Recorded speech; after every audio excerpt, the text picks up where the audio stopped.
Hello, my name is Aira Gecevičiūtė. I'm Chief Specialist in Anti-Corruption Education Division at Special Investigation Service of the Republic of Lithuania.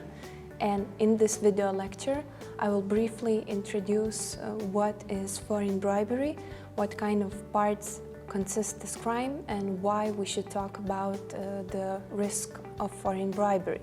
So, this is the following outline of this video lecture. First of all, I will briefly introduce few sociological surveys that will allow to identify the potential risks that foreign bribery poses. Then I will continue and briefly introduce one important organization, namely the OECD.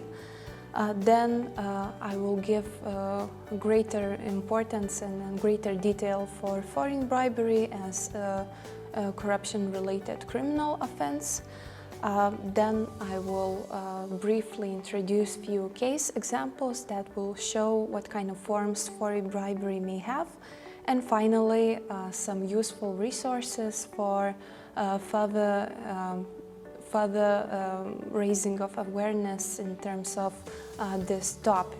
So let's start with sociological surveys. Sociological surveys clearly indicate that we need to talk about foreign bribery. First survey I would like to rely upon is performed on a national level in Lithuania, namely Lithuanian Map of Corruption, and the results are from 2021. It appears that only 1/3 of Lithuanian business CEOs actually have heard about the risk of foreign bribery in international business transactions. Only 27% of residents have heard about this risk, and only 19% of civil servants. What is more, when it comes to the measures to actually combat foreign bribery, the results look even less optimistic. Only 1/5 of business CEOs and only 14% of civil servants have heard about the measures to combat foreign bribery, and of course this is a pressing matter. Let's look what the results of international survey introduced and published by Transparency International look like. Another survey I would like to rely upon is Transparency's International Survey Exporting Corruption of 2022, which shows how countries worldwide actually enforce the Convention on Foreign Bribery that we'll discuss a little bit later. And it appears that only a few countries actually actively enforce this convention and their obligations, namely United States, Switzerland. Then moderate enforcement is assigned to Germany, France, United Kingdom, Australia, Norway, Israel, and Latvia. And unfortunately, a large number of countries were evaluated as enforcing this foreign bribery convention only to a limit, or little or no enforcement at all was seen. Of course, I would like to emphasize that in the survey, countries are evaluated and scored based on the enforcement performance at different stages. That is the number of investigations, charges filed, and cases concluded with sanctions over the 4-year period of 2018-2021. Of course, different weights are assigned according to the stages of the enforcement, and country share of the world exports is also factored in. What I want to emphasize that in this case we talk about only criminal investigation, criminal prosecution, but it is important when we talk about foreign bribery to take into consideration corruption prevention measures, awareness raising measures, and then probably we can see the full picture of what kind of country is doing well in terms of foreign bribery prevention. So now we have discussed the results from sociological surveys that are relevant to this topic, and we can continue with the major organization that basically enforces other countries to talk about foreign bribery and fight this type of corruption, and also about the actual Convention on Foreign Bribery. So the important organization is the Organization for Economic Cooperation and Development, the OECD, which is an intergovernmental economic organization that was founded in 1961, having the goal to stimulate economic progress and world trade. The OECD is known for its motto, Better Policies for Better Lives, and of course the organization is guided by the principles of the highest standards and maximum transparency, with a strong focus on integrity and various areas of economic and policy transparency. So, as I mentioned, it is a rather important organization, which currently has 38 member countries. 20 of them are the founding member countries that were originally part of this organization, and 18 countries joined later on. Since I represent a Special Investigation Service of the Republic of Lithuania, I would like to emphasize that Lithuania became a full OECD member country on July 5th, 2018. So all the obligations that should be imposed applies also to Lithuania. Being a member of OECD, of course, has a lot of advantages, but as usual, there are quite a few responsibilities that need to be followed.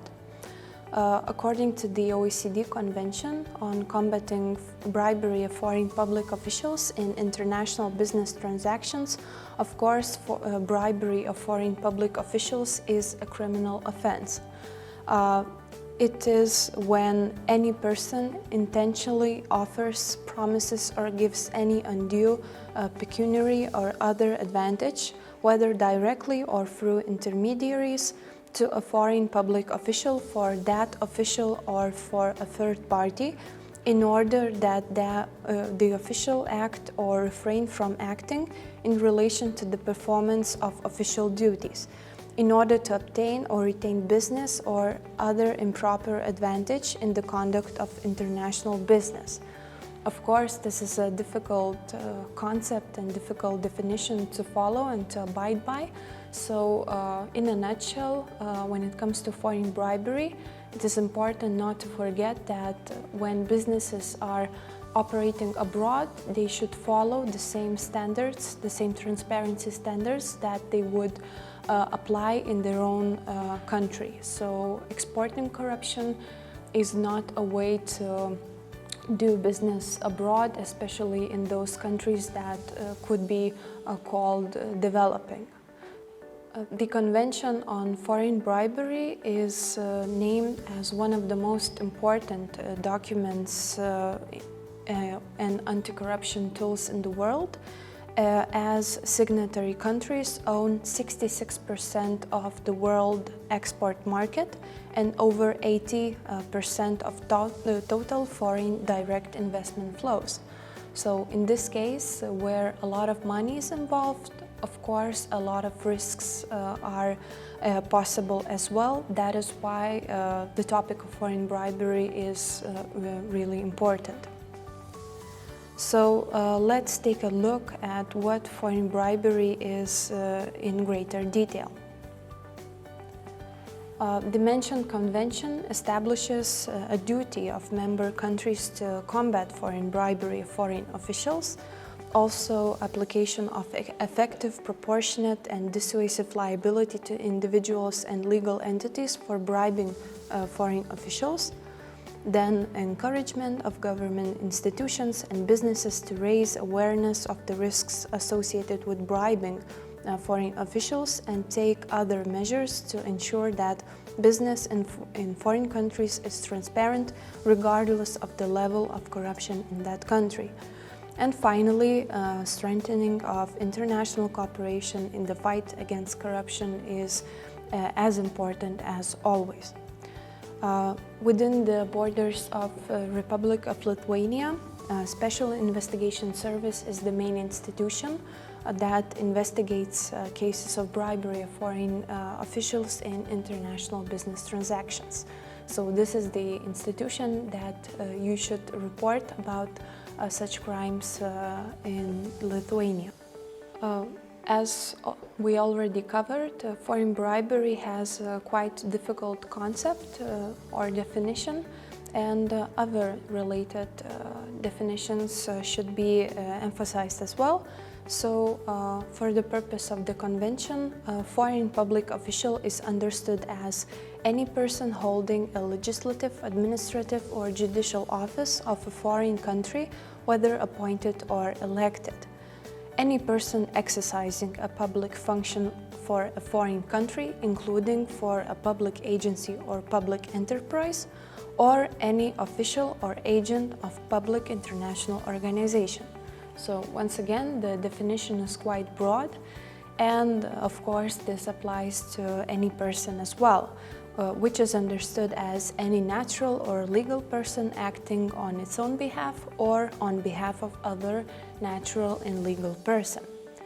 And the last important notion is international business, which is any commercial action that crosses country borders, and any commercial activity that includes not only international sales transactions, but also the transportation, tourism, banking, advertising, construction, investment, retail, wholesale, and mass media communication service industries.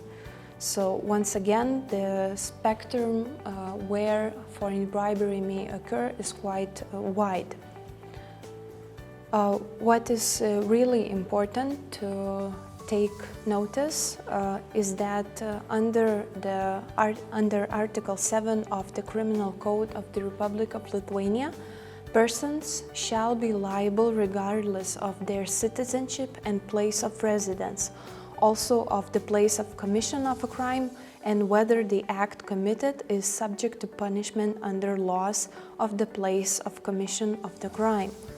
What this basically means that regardless of the fact that the mentioned crimes, which is bribery, trading in influence, graft, are not prohibited in the country where Lithuanian company, for example, operates, the company that committed at least one of the crimes would face criminal liability according to the laws of Lithuania. So this is an important note to take from this lecture. After clearing all the definitions and the legal basis, let's take a look what are the main challenges that actually poses risks and impose difficulties on fighting foreign bribery, and of course the application of the convention. So first of all, we talk about crime investigation. Neither the payer nor the recipient of the bribe is interested in revealing the criminal act. This is a feature of latency that is, of course, dominant in all corruption-related offenses. Then we have several foreign jurisdictions. So in this case, if we have a crime that involves several countries, it creates additional difficulties for the authorities to detect and prove such acts.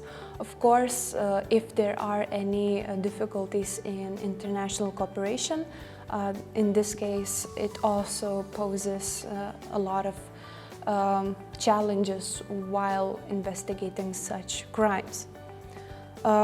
Here is an example on how foreign bribery may look in real life. This is just example created for the purposes of the awareness raising. So in this case, the company aims to develop business in a foreign country, and it is obligatory to obtain the necessary permits. A foreign state official inspecting the compliance of the company activities with environmental protection requirements and having found minor violations provokes the company's director by manipulating the information he knows about possible sanctions to give him or her a bribe so that these violations are not recorded in the inspection report. So this is just one of the examples how foreign bribery may look like, but of course if we want to have more examples, this highly depends on the success rate of investigating such cases. And when it comes to information sources, bearing in mind that this is a difficult process to disclose such cases, and the information can be really diverse. When it comes to foreign bribery, basically all information that can be given is important. So if we have a foreign bribery case, usually it is at least two countries are involved. So for example, if we take Republic of Lithuania and country X, we can see that from both countries several types of reporting channels may be involved. So, for example, it could be company self-reporting, whistleblowers, informants and witnesses, media and investigative journalism, tax administrators and financial intelligence units. And this is mirrored in another country where that crime may take place. And as mentioned, any source of information in this case is important. Of course, if we want to inform about such cases, we need to have certain knowledge on how to recognize foreign bribery. Luckily, there are some indicators signaling an increased risk of foreign bribery. Here are those indicators. First of all, there could be many, of course, indicators, but these are, I would say, the major to follow. First of all, the country in which public procurement is organized has a high risk of corruption. The corruption rate, of course, may be indicated in corruption perception index or any other sociological surveys, of course, the crime rates as well. Then we have insufficient or inappropriate qualification of the intermediary, lack of appropriate experience and low reputation in certain market segment. The procuring authority publishes obviously unreasonable technical specifications, for example, exceptional conditions regarding the location of the contractor, materials required for the execution of the contract, particularly short deadlines for the execution of the contract, etc. Then we have transaction explanations that may include the use of words and phrases often used as euphemisms for bribes, for example, commission, marketing fees, premium, etc. The entity contractor participating in the public procurement supports the legal entity related to the procuring organization. And finally, a natural or legal person pays for another person's travel accommodation services within a country or abroad if such payments are not typical of the financial activities carried out by the paying persons. So one indicator could be enough, sometimes several indicators must be seen, and then we can assume that this may be a case of a foreign bribery. So let's take a look at some of the case examples. Of course, they were made impersonal so that no specific company or natural person could be identified. So in the first example, we have a construction technical supervisor demanded, where a construction technical supervisor demanded a bribe of 5,000 euros from the director of foreign company for the benefit of himself and his wife, who is the director of Ltd AAA, for lawful acting in the exercise of his powers, taking favorable decisions.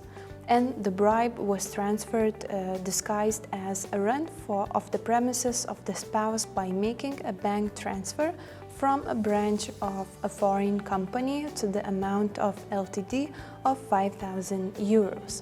You can see the scheme of this example on the left. Another example of foreign bribery is where the head of governmental institution acting for the benefit of Ltd CCC and the sole shareholder promised and agreed to give a bribe to a citizen of a foreign state intermediary for influencing high-ranking officials of a foreign state so that Ltd would be granted exclusive rights to carry out operations abroad and to eliminate another competing foreign company from the market. Once again, the diagram how this case example unfolds is on the slide. Once again, we see that foreign bribery may have a variety of different forms, and for example, one video lecture will not be enough to have a sufficient amount of knowledge when it comes to recognizing such cases, reporting about them, and so on. That is why I would like to recommend some useful resources that can be used for future self-awareness raising. First of all, the OECD recommendation for the Council for further combating bribery of foreign public officials in international business transactions of 2021. Let's take a look at what precise recommendations can be found in the mentioned recommendation produced by OECD. First of all, it is recommended that member countries continue taking effective measures and provide adequate resources to law enforcement authorities to deter, prevent, and combat the bribery of foreign public officials in connection with international business transactions. Of course, member countries should take concrete and meaningful steps to raise the awareness in the public sector and in the private sector. In particular, among enterprises operating abroad, including small and medium-sized enterprises, for the purposes of preventing and detecting such crimes. Member states should introduce provisions on the key principles and features of non-trial resolutions, include extensive provisions to ensure comprehensive and effective protection of whistleblowers in public and private sectors, and finally, permit and promote effective and timely cooperation and information sharing among and within national competent authorities, with a view to improving the detection, investigation, and prosecution of bribery of foreign public officials. OECD recommendation is one useful source, but if you would like to shed more light on foreign bribery and potential risks that it poses, I strongly recommend visiting official STT website, section Foreign Bribery. You can see the link where the section is available from, and official OECD website, Anti-Corruption and Integrity Hub, where you can find the latest relevant documents, surveys, etc. So, as I mentioned, one video lecture is probably not enough to have the whole picture on what foreign bribery is, but feel free to continue this journey of awareness raising by yourself. Since Special Investigation Service of the Republic of Lithuania is the main anti-corruption body that investigates the cases of foreign bribery, I would like to briefly show the reporting channels that you can report corruption on. So first of all, you can always come to the STT, call the number that is given in the slide. You can report corruption via mobile app, by email, or by visiting directly our website and leaving a message there. Of course, when it comes to corruption, the most important message is to report corruption, and no matter to which agency, as long as you report it in the first place. And then responsible agencies may take action and fight corruption effectively. To summarize this lecture, I would like to say that, of course, corruption abides by no borders. That is why international cooperation should be the same. So there should be no borders when it comes to fighting corruption, increasing transparency, and raising the awareness on foreign bribery and corruption in general. Thank you for your attention, and please feel free to find more information in the video description below.